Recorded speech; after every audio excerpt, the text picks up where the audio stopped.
Olá, sétimo ano. Espero que vocês estejam muito bem.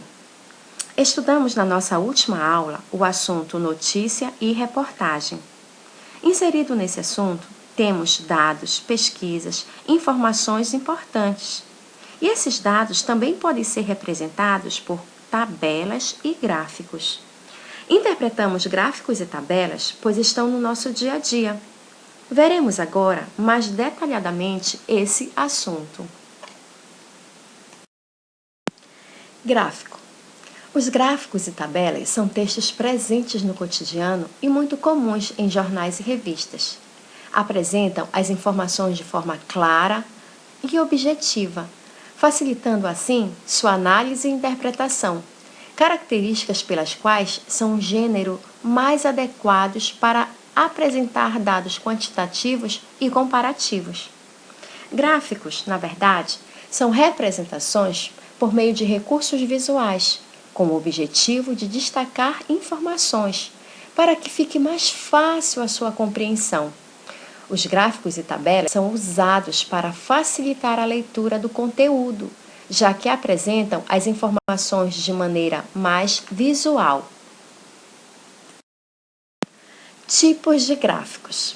Gráficos de setores. O gráfico de setores é uma importante ferramenta usada para análise de dados obtidos, por exemplo, em uma pesquisa. Esse gráfico consiste em representar informações na forma de setor circular. O gráfico de setores é também chamado de gráfico de pizza, pois compara-se as partes em relação ao todo.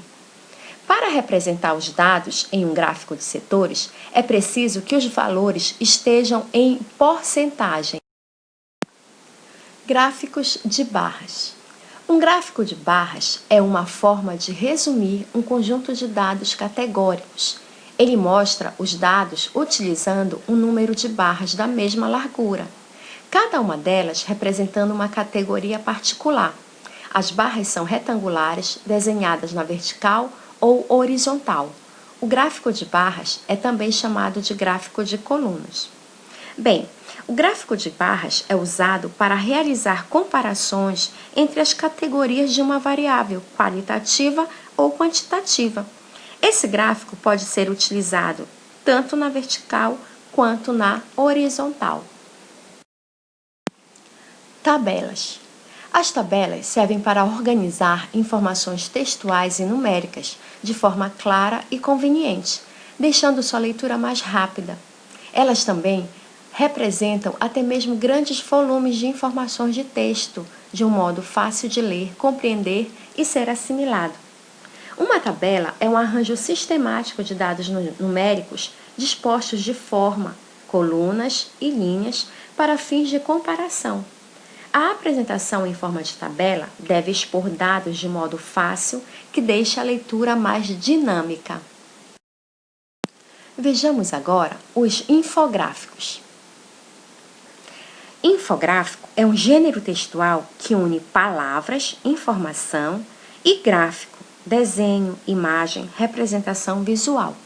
O infográfico é uma ferramenta que serve para transmitir informações através do uso de imagens, desenhos e demais elementos visuais gráficos. Normalmente, ele acompanha um texto, funcionando como um resumo didático e simples do conteúdo escrito. O infográfico une informações verbais e visuais, transmitindo conceitos de forma mais rápida e fácil, garantindo assim maior entendimento ao leitor. Então, um infográfico é um texto que apresenta dados e informações com o apoio de elementos visuais, com o objetivo de facilitar o entendimento do texto e torná-lo atrativo ao leitor. Normalmente, ele acompanha um texto, funcionando como resumo simples do conteúdo escrito. Exemplo de infográfico. Conforme vemos no infográfico, sua consciência faz a diferença, temos a união da imagem e do texto, que explica, informa um determinado assunto para sua melhor compreensão. Bem, apenas revendo, gráficos, tabelas e infográficos São recursos utilizados para ajudar o leitor a ter uma melhor e maior compreensão do que está sendo exposto. Bem, gente, para atividades, teremos o livro didático com as páginas 24, 25 e 26. Obrigada pela atenção.